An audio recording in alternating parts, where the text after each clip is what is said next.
सभी को प्रणाम। हम पढ़ रहे हैं परम पूज्य गुरुदेव पंडित शिवराम शर्मा आचार्य, माता भगवती देवी शर्मा के द्वारा रचित साहित्य गायत्री की उच्च स्तरीय पाठ साधना। परम पूज्य गुरुदेव परम वंदनीय माता भगवती देवी शर्मा की सूक्ष्म उपस्थिति में आइए एक बार गायत्री मंत्र साथ साथ बोलते हैं। ओम भूर्भुवः स्वः तत्सवितुर्वरेण्यं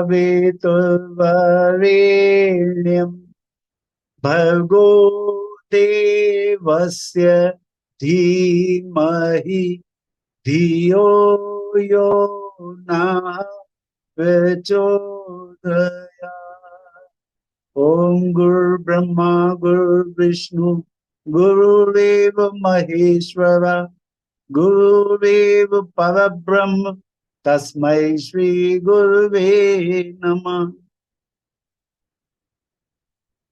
कल तक हम लोगों ने पढ़ा कि नाद योग में किस तरह से साधनाएं करनी चाहिए। तो नाद योग की साधना के दो रूप हैं। एक तो अंतरिक्ष सूक्ष्म जगत से आने वाली दिव्य ध्वनियों का श्रवण, और दूसरा अपने अंतरंग के शब्द ब्रह्म का जागरण। दो बातें जो गुरुदेव ने बताई हैं, वो गुरुदेव ने ये कहा है, इसके नीचे है ओम भैया, इसके नीचे है हाँ, नाद योग की साधना के दो रूप हैं। एक तो अंतरिक्ष से आने वाली सूक्ष्म दिव्य ध्वनियों का श्रवण, दूसरा अपने अंतरंग के शब्द ब्रह्म का जागरण और उसका अभीष्ट क्षेत्र में अभीष्ट उद्देश्य के लिए परिप्रेक्षण। ये परिप्रेक्षण शब्द जो है, इसका मतलब है ब्रॉडकास्ट करना। देखिए, एक तो परब्रह्म परमेश्वर से एक दिव्य नाद आ रहा है ओंकार के रूप में। अब आप ये समझिए कि हमारी आत्मा भी तो परमात्मा का ही अंश है। परिष्कृत अंतःकरण ही परमात्मा है। परम पूज्य गुरुदेव का कथन है कि ये जो आत्मा है, हम भी उतने ही पवित्र बन सकते हैं अगर हम अपने कषाय कल्मशों को, अपने दोषों को, अपने पाप से भरी वृत्तियों को अगर दूर कर सकें, हम पवित्र बन सकें, तो परमात्मा और हमें कोई अंतर नहीं है। तो नाद योग की जो दूसरी साधना है, पहली साधना तो ये कि परब्रह्म परमेश्वर से जो एक सूक्ष्म नाद आ रहा है उसको श्रवण करना, और दूसरा हमारे अपने अंतरंग में, अंतःकरण में जो शब्द ब्रह्म है उसका जागरण करना। और उसका जागरण करना ही नहीं, केवल उसका अभीष्ट क्षेत्र में अभीष्ट उद्देश्य के लिए परिप्रेक्षण, अर्थात अपने अंतःकरण से जब आप पावरफुल हो जाएंगे, आप में प्राण शक्ति ज्यादा हो जाएगी, तो आप अपने अंदर से भी ओम शब्द का, ब्रह्मनाद का आप ट्रांसमिशन भी कर सकते हैं। यह शब्द उत्थान एवं परिप्रेक्षण ओंकार साधना के माध्यम से ही बन पड़ता है। साधारण ये रेडियो यंत्र मात्र ग्रहण करते हैं। परम पूज्य गुरुदेव यहाँ पे क्लियर कर रहे हैं कि जो साधारण रेडियो यंत्र होते हैं वो केवल ग्रहण करते हैं, वो रिसीवर सेट हैं। रेडियो स्टेशन पे एक किसी पर्टिकुलर फ्रीक्वेंसी पर कोई प्रोग्राम आ रहा है, कोई म्यूजिक आ रहा है, आपको जो भी स्टेशन सुनना है, मान लीजिए आपको विविध भारती का कानपुर स्टेशन सुनना है, तो आप 1192 की फ्रीक्वेंसी पे उसको सेट कर दीजिए अपने रेडियो रिसीवर को। उस फ्रीक्वेंसी पे ही ब्रॉडकास्ट होता है कानपुर से। जैसे ही फ्रीक्वेंसी मैच कर जाएंगी, आप कानपुर रेडियो स्टेशन से ब्रॉडकास्ट को अपने रिसीवर पे सुनने लगेंगे। तो ये जो रेडियो यंत्र हैं, ये केवल ग्रहण करते हैं। वे मूल्य की दृष्टि से सस्ते और संरचना की दृष्टि से सरल भी होते हैं, किंतु परिप्रेक्षण यंत्र, ब्रॉडकास्ट ट्रांसमीटर महंगे भी होते हैं और उनकी संरचना भी जटिल होती है। गुरुदेव अब दो बात बता रहे हैं। जो आपने पहले तो ये सीखा कि नाद योग में हमें परब्रह्म परमेश्वर से जो ओंकार की ध्वनि निस्सृत हो रही है उसे सुनने का अभ्यास करना है। सुनने के अभ्यास के साथ साथ आपको अपने अंदर में निर्मलता भी लानी है। देखिए, ये जो सुनने का अभ्यास है, आप जब अभ्यास करने चलेंगे तो एकदम से आपको नाद नहीं सुनाई पड़ेगा। परम पूज्य गुरुदेव ने गायत्री की पंचकोशी साधना में ये बताया है वांग्मय में कि जब आप सुनने बैठेंगे तो पहले गुरुदेव ये चेक करते हैं कि आपके अंदर पवित्रता कितनी है। जब आप पवित्र होते हैं तो आप ईश्वरीय जो विचार हैं वो आपको धुंधले रूप में दिखाई पड़ते हैं। जब तक कषाय कल्मश आत्मा में बना रहते हैं, जब तक आंतरिक पवित्रता नहीं बढ़ती, तब तक आपको ईश्वर की कोई बात सुनाई नहीं पड़ सकती। और शुरू में नाद नहीं मिलेगा, शुरू में दिव्य संदेश मिलेंगे। अगर आपने अपने अंतःकरण में पवित्रता बढ़ा ली तो ईश्वर सबसे पहले तो आपको बताएगा आपका कर्तव्य क्या है। आप अपने कर्तव्य के बारे में जानकारी प्राप्त करेंगे। जब आप कर्तव्य को समझने लगेंगे अंतःकरण में, तब फिर धीरे धीरे ईश्वर आपको पाप पुण्य का संकेत करने लगेगा। पाप पुण्य का संकेत कैसा? मान लीजिए आप आपके मन में या आपके जीवन में कभी कोई ऐसी बात आती है कि कोई व्यभिचार का प्रसंग आता है, आपके मन में विचार आया कि हम स्त्री संपर्क करें, तो तुरंत ईश्वर आपको बताएगा, आपको भय लगेगा, हृदय गति तेज हो जाएगी, शरीर कांपने लगेगा, सांस जोर जोर से लेने लगेंगे। क्यों? यदि आप पवित्र होंगे तो ईश्वर आपको बताएगा कि ये गलत काम, ये पाप है। ये बुरा कर्म करते समय अपने अंतःकरण में जो भय, घृणा, लज्जा, संकोच, डर और हार्ट बीट का बढ़ना, सांस का तेज चलना, कपकपी आना, ये है। ये क्या? ये आपको ईश्वर बता रहा है कि ये पाप कर्म कर रहे हो। जब आप कोई अच्छा कर्म करते हैं, आप गायत्री परिवार के अच्छे कार्यकर्ता हैं, गुरुदेव की इच्छा के अनुकूल चल करके आपने कोई अच्छा कार्य किया, एक बड़े यज्ञ का आयोजन किया, और सफलतापूर्वक आयोजन के बाद आपके मन में कितना आत्मसंतोष, कितनी प्रसन्नता, उत्साह आएगा। ये सब आपको पाप पुण्य का संकेत मिलने की बात। तो गुरुदेव लिख रहे हैं कि जब आप अपने आत्मिक पवित्रता को बढ़ाने लगेंगे, तब आपको ईश्वर के संदेश मिलेंगे। क्या मिलेंगे? सबसे पहले कर्तव्य का बोध, क्या करना चाहिए। नंबर 2, जब और आगे बढ़ते हैं तो पाप पुण्य का संकेत, क्या सही है क्या गलत। जब आप और आगे प्रगति करेंगे तो यही दिव्य संदेश आगे चल करके आपसे संबंधित भूत भविष्य वर्तमान की घटनाओं के बारे में आपको बताने लगेंगे। किसके लिए क्या मंतव्य बन रहा है, भविष्य में किसके लिए क्या घटना घटनी है, ये सब कुछ प्रकट होने लगेगा। जब ये विचार संदेश आप सुनने लगेंगे, तब आपको नाद सुनाई पड़ेगा। 1 मिनट बस अभी।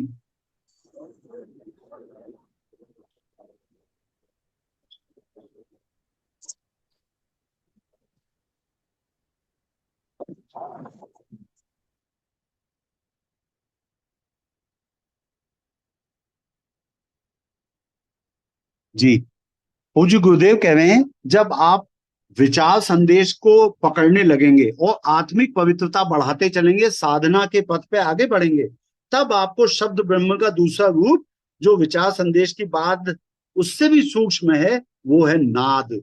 और नाद में भी गुरुदेव ने बताया नाद योग साधना के 2 रूप हैं। एक तो परमात्मा के नाद को सुनना, और फिर दूसरा है अपने अंतरंग के शब्द ब्रह्म का जाप।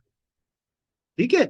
तो अब गुरुदेव कह रहे हैं कि साधारण रेडियो रेडियो यंत्र मात्र ग्रहण करते हैं, वे मूल्य की दृष्टि से सस्ते और संरचना की दृष्टि से भी सरल होते हैं, किंतु परिप्रेक्षण यंत्र यानी रेडियो ट्रांसमीटर, ब्रॉडकास्ट करने वाले यंत्र और ट्रांसमीटर महंगे भी होते हैं, उनकी संरचना भी जटिल होती है, उनके प्रयोग करने की जानकारी भी श्रम साध्य होती है। जबकि साधारण रेडियो का बजाना तो बच्चे भी जानते हैं। बच्चे से अगर कहो तो बच्चा तुरंत आपको रेडियो ऑन करके दे देगा, झट से रेडियो ऑन कर देगा, और किसी भी स्टेशन पे लगा लीजिए जहां पे साफ आपको मिल रहा है ट्रांसमिशन। जबकि साधारण रेडियो का बजाना बच्चे भी जानते हैं। रेडियो की संचार प्रणाली तभी पूर्ण होती है जब दोनों पक्षों का सहयोग बन जाए। रेडियो की संचार प्रणाली तभी पूर्ण होती है जब दोनों पक्षों का सहयोग बन जाए। यदि ब्रॉडकास्ट की व्यवस्था ना हो तो सुनने का साधन कहां से बन पड़ेगा। जिस क्षेत्र में रेडियो का लाभ जाना है जिस क्षेत्र में रेडियो का लाभ जाना है।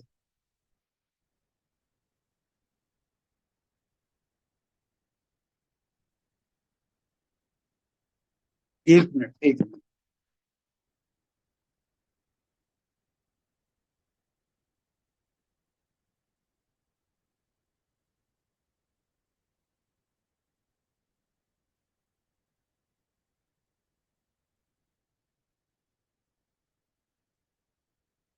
पूज्य गुरुदेव कह रहे हैं कि साधारण रेडियो का बजाना बच्चे भी जानते हैं।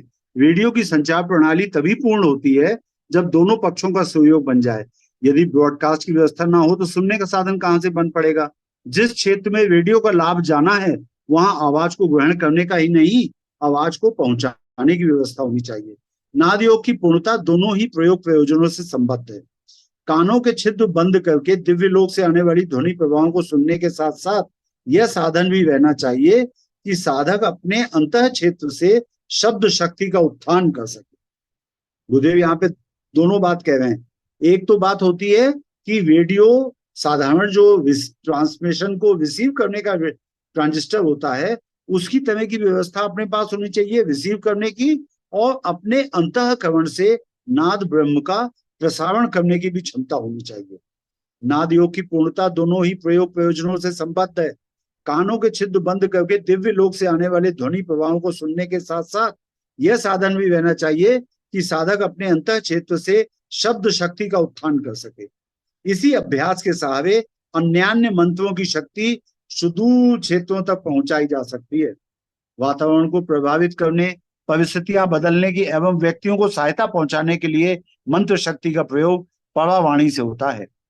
चमड़े की जीभ से निकलने वाली बैखरी ध्वनि तो जानकारियों को आदान प्रदान कर सकती है। आप सब लोग जो गायत्री परिवार के कार्यकर्ता हैं वो सब जानते होंगे कि वाणी 4 तरह की होती हैं। कौन कौन सी? बैखरी, जो मैं बोल रहा हूं आप सुन रहे हैं, ये बैखरी वाणी है, ये शब्द है। इसके बाद आती है मध्यमा, जो भाव भंगिमाओं से, अपने नेत्रों से, अपने चेहरे के भावों से जो प्रकट किया जाता है, ये भाव होते हैं। मध्यमा में चेहरे की आकृतियों को बदल के गुस्सा प्रदर्शित करना, प्रेम प्रदर्शित करना, मना करना, हाँ करना, बिना बोले जो भाव भंगिमाओं से बात कही जाती है वो भाव है। तो बैखरी वाणी शब्द है, मध्यमा भाव है, और पश्यंती जो है वो मानसिक स्तर पर एक मन से दूसरे मन तक जो भावों का संप्रेषण होता है, वाणी का संप्रेषण होता है, वो विचार है। तो बैखरी वाणी शब्द है, मध्यमा वाणी भाव है, और पश्यंती वाणी विचार है। और जो चौथी है, जो सबसे महत्वपूर्ण है, सबसे सूक्ष्म है, वो है परावाणी, जिसमें हमारे परम पूज्य गुरुदेव, परम पूज्य गुरुदेव के अतिरिक्त दादा गुरुदेव, महर्षि अरविंद और ऋषि वशिष्ठ, ऋषि विश्वामित्र, ये सब लोग जिन वाणियों में बात कर सकते हैं वो है परवावाणी। ये परवावाणी में जो वाणी का रूप होता है वो संकल्प है। बैखरी वाणी शब्द, मध्यमा भाव, पश्यंती विचार, और परवावाणी संकल्प बल से काम करती है। पूज्य गुरुदेव परवावाणी में बोल सकते हैं, और परवावाणी की एक खासियत है, पूज्य गुरुदेव ने परवावाणी में जो कुछ कह दिया वो तत्काल मैनिफेस्ट हो जाएगा। अगर पूज्य गुरुदेव परवावाणी में सिर्फ कह दें हाथी, तो पूरे यूनिवर्स में से कहीं से मैटर कम हो जाए और हाथी यहाँ पे प्रेजेंट हो जाएगा। हाथी के बराबर का द्रव्य यहाँ पे आकर के हाथी का रूप ले लेगा तत्काल। एक हमारे गायत्री परिवार के तमाम वरिष्ठ भाई लोग बताते हैं कि एक बार एक मुंहफट भैया वंदनीय माता जी से मिलने आए। परम पूज्य गुरुदेव 2 जून 1990 को शरीर छोड़ चुके थे। उसके बाद की बात है, वंदनीय माता जी बैठी हुई मीटिंग ले रही थी। वो पूज्य गुरुदेव के एक शिष्य के बेटे थे, और उन्होंने माता जी से कहा, माता जी अभी कुछ हो तो रहा नहीं है, गुरुदेव कहते थे सतयुग आएगा। तो माता जी गंभीर हो गई, और माता जी ने उनको इंगित करके कहा, उन्होंने कहा, बेटा तुम्हारे गुरुदेव सूक्ष्म में इतनी तपस्या कर रहे हैं आसुरी शक्तियों से लड़ने के लिए, और परम पूज्य गुरुदेव चाहें तो वो परवावाणी में बोलने में सक्षम है। यदि परम पूज्य गुरुदेव अभी कह दें कि सतयुग आ जाए तो तत्काल सतयुग आ जाएगा, लेकिन तुम सबकी महत्ता, तुम सबका इन्वॉल्वमेंट, तुम सबकी जो आध्यात्मिक उन्नति होनी है वो कैसे होगी। गुरुदेव चाहें तो अभी तत्काल सतयुग आ जाएगा, क्योंकि गुरुदेव परवावाणी में बोल सकते हैं, उनके कहने भर की देर है कि सतयुग आ जाए, तत्काल सतयुग आ जाएगा, लेकिन तुम सब लोग आध्यात्मिक उन्नति नहीं कर पाओगे। तो मैं आपसे ये कह रहा था कि गुरुदेव ने हमको यहाँ पे बताया है कि जो हमें नादयोग की साधना करनी है, उसमें पहला तो ये है कि कानों के छेद बंद करके दिव्य लोक से आने वाली ध्वनि प्रवाह को सुने। साथ साथ अपने अंतःकरण से भी शब्द ब्रह्म का जागरण करें और अभीष्ट क्षेत्र में अभीष्ट उद्देश्य के लिए ट्रांसमिशन करें नादयोग का। तो वातावरण को प्रभावित करने, परिस्थितियां बदलने एवं व्यक्तियों को सहायता पहुंचाने के लिए अब इसमें मंत्र शक्ति का प्रयोग परवावाणी से होता है। डॉक्टर साहब चमड़े की आवाज आ जीभ रही से। है? जी, क्या कह रहे हैं? डॉक्टर साहब इसमें अभी दूसरी बार आपने रिपीट करा कि अंतःकरण से नाद का स्वर उत्पन्न करना है, इसको थोड़ा सा स्पष्ट करिए। हाँ, यही बात आपको बताना बताना है गुरुदेव ने। जो पिछले पेज पे गुरुदेव ने लिखा है, नादयोग की साधना के दो रूप हैं। एक तो अंतरिक्ष के सूक्ष्म जगत से आने वाली दिव्य ध्वनियों का श्रवण, और दूसरा अपने अंतरंग अंतरंग के शब्द ब्रह्म का जागरण। तो ये अपने अंदर से शब्द ब्रह्म का जो जागरण है, उसके लिए हमें करना ये होगा कि हम अपने को पवित्र बनाएं, अपने अंदर कोई कषाय कलमश न रखें, गुरुदेव जैसा चाहते हैं वैसा पवित्र जीवन जिए, कभी किसी का बुरा ना सोचें। आप जितने पवित्र होते जाएंगे, फिर से एक छोटी सी घटना का उल्लेख करते हैं। परम पूज्य गुरुदेव पहली बार जब हिमालय यात्रा पे गए दादा गुरुदेव के बुलाने पे, तो वहां पे ब्रह्म सरोवर में उन्होंने ब्रह्म कमल खिले हुए देखे। ब्रह्म कमल के ऊपर गायत्री माता उनको बैठी हुई दिखाई दी। गुरुदेव प्रसन्न हो गए, और कितनी कोमल हृदय गुरुदेव का, कितने बालक जैसे सरल हृदय गुरुदेव हमारे। उनके मन में जो विचार आया वो ये, अरे ये ब्रह्म कमल तो बड़ी अच्छी चीज है, ये सभी तीर्थों में लगा देने चाहिए, और हर तीर्थ में ब्रह्म कमल लग जाए, तीर्थ यात्री आए गायत्री माता के दर्शन करें। पीछे दादा गुरुदेव खड़े थे उनके, और उन्होंने हंस के कहा, बेटा तेरी जैसी पात्रता अन्य लोगों की थोड़ी है, तुझे ब्रह्म कमल में गायत्री माता दिख रही है, अन्य लोगों को नहीं दिखाई देंगी। अन्य लोग तो इसे ब्रह्म कमल की तरह से मानेंगे, है ना। तो तमाम लोग जाते हैं, मुझे कई लोग मिले अभी शांति कुंज में, एक वरिष्ठ भैया मिले। उन्होंने बताया कि हमने गुरुदेव माता जी से, जब वो आज से कई साल पहले 1990 के पहले आए होंगे शांति कुंज में, और आते ही उन्होंने गुरुदेव से कहा, गुरुदेव हम भी दादा गुरुदेव को देखने जाना चाहते हैं हिमालय में। तो गुरुदेव ने बहुत जोर से डांट दिया, अरे चुप, पहले मेरा काम कर, हिमालय यात्रा करने आया है, मेरा काम करने आया कि हिमालय यात्रा करने आया है, चुप, बोलना नहीं अब कभी। जब गुरुदेव ने शरीर छोड़ा, तो उसके भी 20-25 साल बाद वो भैया जब अच्छे सीनियर हो गए, 20-25 साल लगातार काम किया उन्होंने शांति कुंज में, तो उन्होंने श्रद्धेय शैल दीदी और श्रद्धेय डॉक्टर साहब के समक्ष अपना विचार रखा। उन्होंने कहा, दीदी यदि आपकी आज्ञा हो तो एक दिन के लिए हम नंदनवन हिमालय हो जाएं। तो दीदी ने कहा, हाँ हाँ भाई साहब आप जाओ, पूज्य गुरुदेव आपकी रक्षा करेंगे। यानी तब तक उनकी पात्रता विकसित हो गई होगी। हाँ, 20-25 साल काम किया शांति कुंज में मन से, और बहुत अच्छे, बहुत सज्जन भैया हैं। तो वो यहाँ पे जो हमारे टीचर, लिए मुख्य संदेश ये है कि अपनी पात्रता को विकसित करते रहें। हाँ पहले गुरुदेव का काम तो करो, मुझे ये चाहिए। छोटे बच्चे नहीं, पापा मुझे चॉकलेट दो, पापा मुझे गुब्बारा दो, अरे पहले काम कर पापा का। तो शैल जी ने चलते समय कहा, परम पूज्य गुरुदेव आपकी रक्षा करें। उन्होंने अपना ऐसा भयानक वर्णन किया कि एक दिन के लिए हम गए थे गोमुख के ऊपर नंदनवन, और वहां पे बस एक रात हम वहां पे किसी गुफा में लेटे। भयानक बर्फबारी हुई, इतनी बर्फबारी हुई कि दूसरे दिन सुबह उठे तो 2.5-3.5 फुट के लगभग बर्फ जम चुकी थी। एक रात में इतनी बर्फ बरसी। तो एक वहां पे कोई सज्जन तपस्या करते थे, उन्होंने गुफा उनको बता दी थी कि इस गुफा में रह लेना। तो उन्होंने कहा, उन सज्जन ने दूसरे दिन सुबह उनसे कहा, अब तुम 7-8 दिन तक जा नहीं सकते वापस, इतनी बर्फ बैग आ चुकी है। गिर चुकी है। और उनको लेने के लिए गंगोत्री से रेस्क्यू टीम आई। एक हफ्ते बाद आ पाई टीम, टीम भी नहीं आ पाई। और जब उनको लेके वापस गई, तो रास्ते में एवलांच होने लगे, मतलब हिमखंड टूट टूट के गिरने लगे, 1-1 2-2 टन के। तो रेस्क्यू टीम वालों ने इनसे कहा, किसी गुफा में छुप जाओ, हम भी छुप जाते हैं भैया, अब कुछ हो नहीं सकता।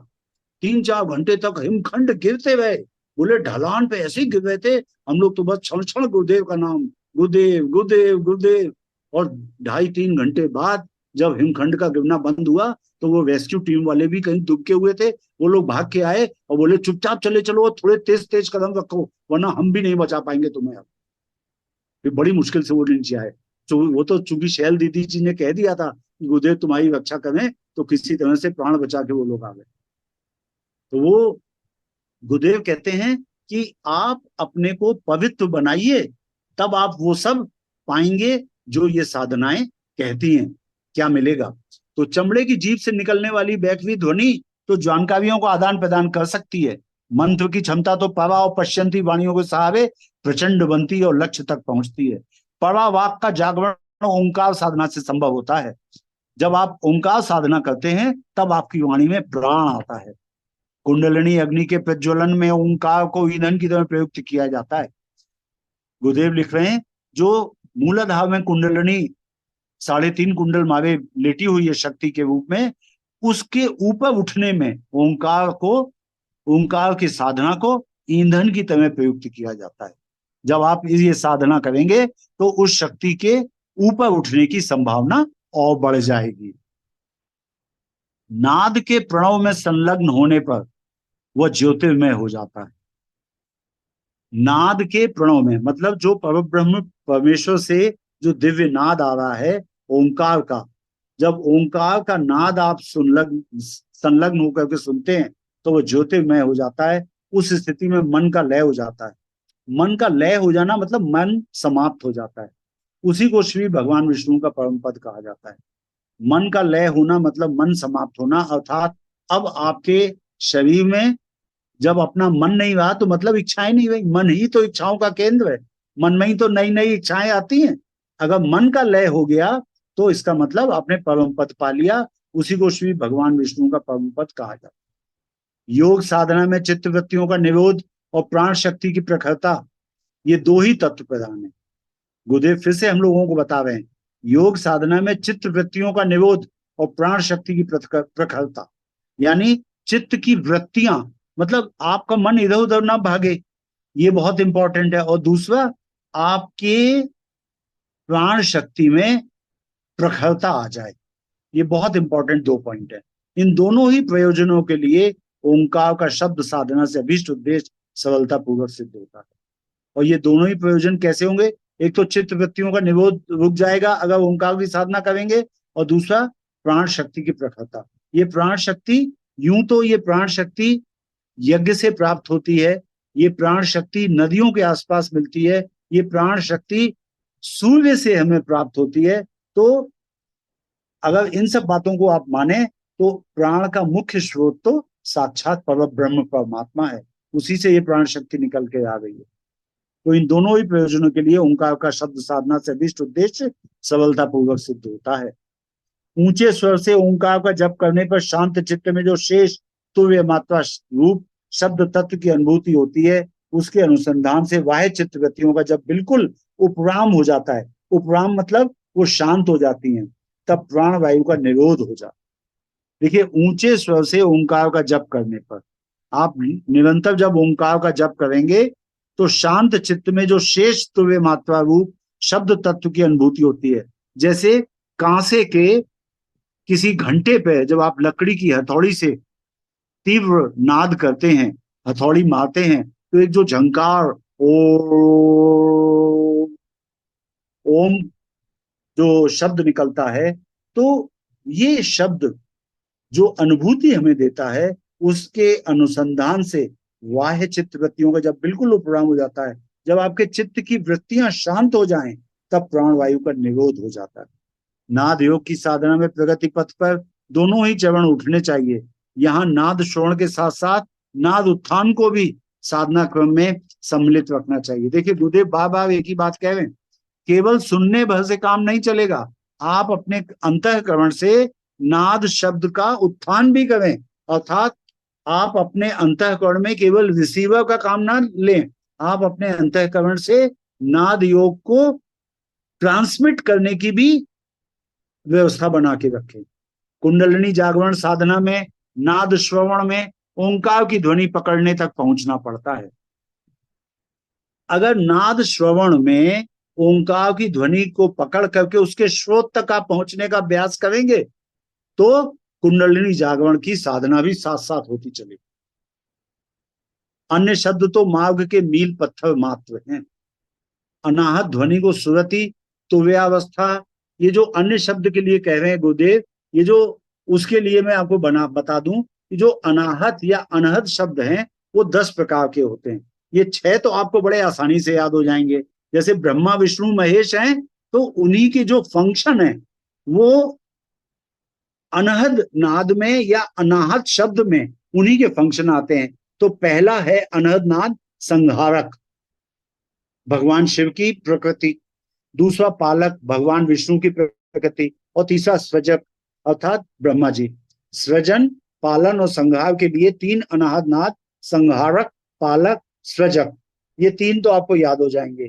और 3 आपको और अच्छे से याद हो जाएंगे, अखंड, अगम, अलख।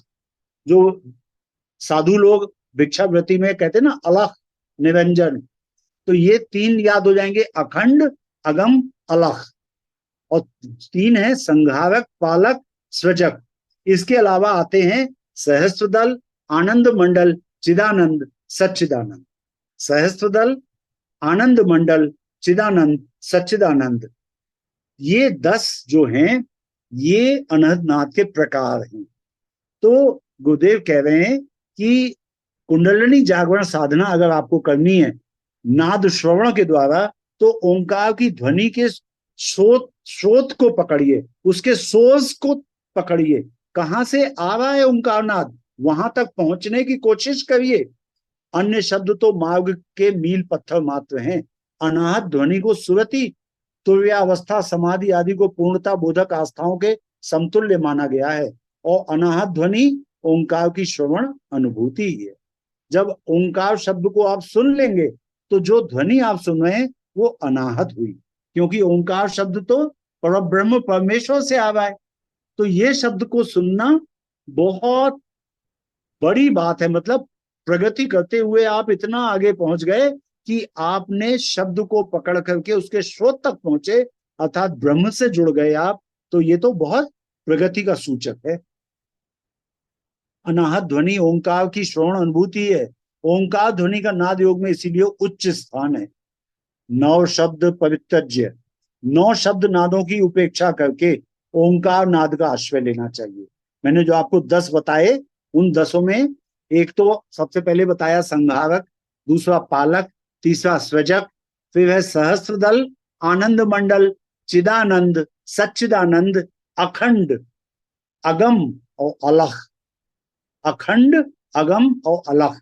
तो गुरुदेव कह रहे हैं कि 9 शब्द नादों की उपेक्षा करके ओंकार नाद का आश्रय लेना चाहिए। समस्त नाद प्रणव में लीन होते हैं। ओंकार की ध्वनि का नाद का आश्रय लेने वाला साधक सत्यलोक को प्राप्त करता है। आप सब लोगों को पता है ना कि हम लोग जो गायत्री मंत्र हम लोगों को गुरु दीक्षा में मिला है, ओम भूर भुवः स्वः।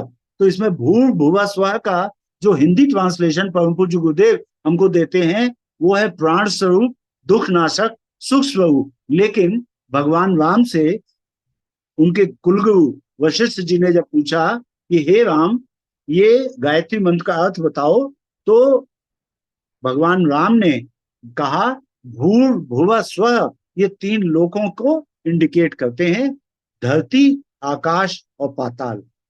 धरती, स्वर्ग और पाताल, ये 3 लोकों को। और जो सावित्री मंत्र होता है, ओम भू ओम भुवः ओम स्वः ओम महः ओम जनः ओम तपः ओम सत्यम, तो ये 7 लोक हैं। भूर भुवः स्वः, मह, जनः, तपः, सत्यम। तो सत्यम लोक जो है वो सन के सेंटर में, जहां से परम पूज्य गुरुदेव निवास करते हुए निरंतर हमारे सृष्टि का संचालन कर रहे हैं। तो 9 शब्द नादों की उपेक्षा करके ओंकार नाद का आश्रय लेना चाहिए। समस्त नाद प्रणव में लीन होते हैं। ओंकार की ध्वनि का नाद का आश्रय लेने वाला साधक सत्यलोक को प्राप्त करता है। यदि आप ओंकार नाद को श्रवण कर लेते हैं, आप ओंकार नाद का आश्रय लेते हैं, तो सत्यलोक को अर्थात सन के सेंटर में जहां परम पूज्य गुरुदेव रहते हैं उसको आप प्राप्त कर लेते हैं। शब्द ब्रह्म के ओंकार के उत्थान की साधना में हृदय आकाश से ओंकार ध्वनि का उद्भव करना होता है। तो जो दूसरा पार्ट है, पहला तो सुनने का, अब दूसरे पार्ट की बात कर रहे हैं पूज्य गुरुदेव कि शब्द ब्रह्म के ओंकार के उत्थान, परिप्रेक्षण, ब्रॉडकास्ट जब आपको करना होगा तो उत्थान की साधना में हृदय आकाश से ओंकार ध्वनि का उद्भव करना होता है। पहले आप शांत होकर बैठ जाएं, नेत्र बंद, दोनों हाथ गोदी में, बायां नीचे, दाहिना ऊपर। अपने ध्यान को आप अपने हृदय क्षेत्र में ले जाएं। हृदय आकाश से आप ओंकार का उच्चारण करें। आप धीरे धीरे पाएंगे, शुरू में तो शब्द रूप में आप सुनेंगे। जब आप बहुत दिनों तक ये साधना करते रहेंगे, तब आपको अनुभव होगा कि आपकी आत्मा से भी ओंकार शब्द का उच्चारण होगा। जिह्वा से मुख ओंकार के उच्चारण का आरंभिक अभ्यास किया जाता है। जो बात मैंने आपसे कही कि शुरू में तो बोलना पड़ेगा, जिह्वा से, अपनी जीभ से बोलना पड़ेगा। जिह्वा से मुख ओंकार के उच्चारण का आरंभिक अभ्यास किया जाता है।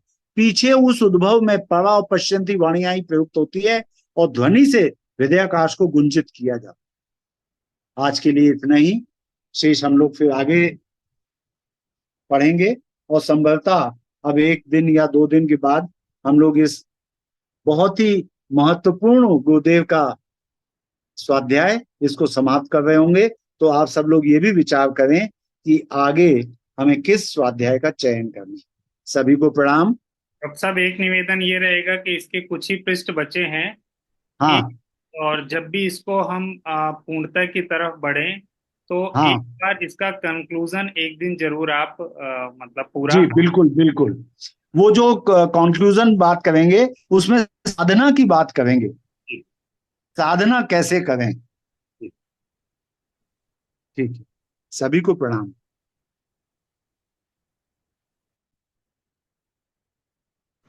प्रणाम अंकल जी, बहुत बहुत धन्यवाद।